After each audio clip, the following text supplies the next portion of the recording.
গাজায় মৃত্যুর মিছিল থামছে না। মাত্র কয়েক মাসে ৬৪,০০০-এরও বেশি ফিলিস্তিনি নিহত হয়েছে। ক্ষুধা, ধ্বংস আর রক্তের স্রোতে ডুবে গেছে পুরো গাজা শহর। ২০২৩ সালের পর থেকে কতজন ফিলিস্তিনি আহত এবং নিহত হয়েছে এ নিয়েই আলোচনা করব। তো চলুন ভিডিওটি শুরু করা যাক।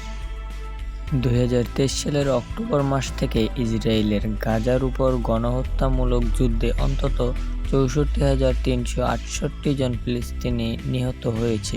শনিবার স্বাস্থ্য মন্ত্রণালয় জানিয়েছে, মন্ত্রণালয়ের বিবৃতিতে বলা হলো, গত ২৪ ঘন্টায় ৬৮টি দেহ হাসপাতালে আনা হয়েছে এবং ৩৬২ জন আহত হয়েছে, যা এই ইসরায়েলি আক্রমণে আহতদের মোট সংখ্যা ১,৬২,৩৬৭ জনে পৌঁছেছে।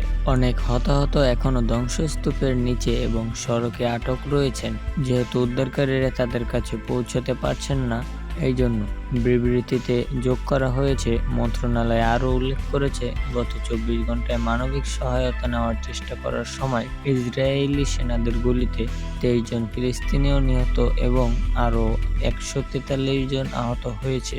এর ফলে ২,৩৮৫ জন ফিলিস্তিনিও নিহত হয়েছে এবং ১৭,৫৭৭ জনের বেশি আহত হয়েছে। ২৭ মে থেকে মন্ত্রণালয় জানিয়েছে, গত ২৪ ঘন্টায় আরও ৬ জন ফিলিস্তিনিও, যার মধ্যে একজন শিশু রয়েছে, পুষ্টি এবং অনাহারে মারা গেছে।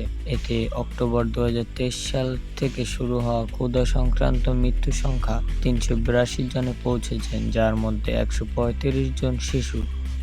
মার্চ মাসের ২ তারিখ থেকে ইসরায়েলি কর্তৃপক্ষ সম্পূর্ণভাবে গাজার সমস্ত সীমান্ত ক্রসিং বন্ধ করেছে, যা ২৪ লাখ মানুষের বসবাসকারী এই অঞ্চলের মানুষদের ক্ষুধার মধ্যে ঠেলে দিয়েছে। জাতিসংঘ সমর্থিত খাদ্য নিরাপত্তা মূল্যায়ন ইতিমধ্যে উত্তর গাজায় দুর্ভিক্ষ নিশ্চিত করেছে এবং এই মাসের শেষের দিকে এটি দক্ষিণে আরও ছড়িয়ে পড়ার আশা করছে।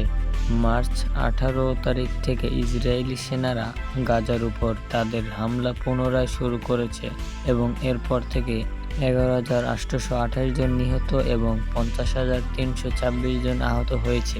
জানুয়ারিতে স্থায়ী হওয়া অস্ত্রবিরতি এবং বন্দি বিনিময় চুক্তি ভেঙে চলমান সামরিক অভিযান শুক্রবারে ৭০০তম দিনে প্রবেশ করেছে, যার ফলে গাজার অবস্থা বিধ্বস্ত এবং ব্যাপক দুর্ভিক্ষের মুখে। ইসরায়েল এখন গাজার উপর তার যুদ্ধে জাতিগত হত্যাকাণ্ড মামলার সম্মুখীন, যা আন্তর্জাতিক আদালতে বিচারাধীন।